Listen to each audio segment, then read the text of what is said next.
বোনের বাড়িতে বাই আসলে মনে হয় ঈদেরই আনন্দ।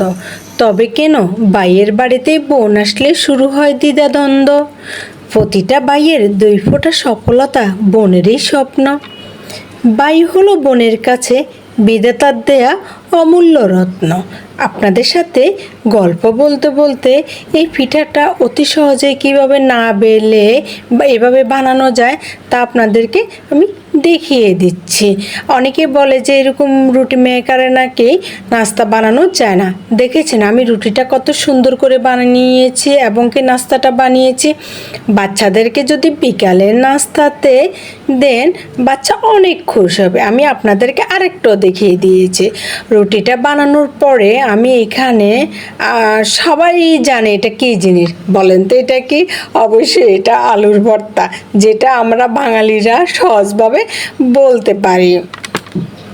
এভাবে করে রোলের মতো করে যদি এই পিঠাটা বানান, খেতে এত মজা লাগে আপনাদেরকে বলে শেষ করতে পারবো। এটা বড়রাও অনেক পছন্দ করবে। এটা টমেটো সস বা তেঁতুলের চাটনি দিয়া খেতে কিন্তু অনেক মজা লাগে।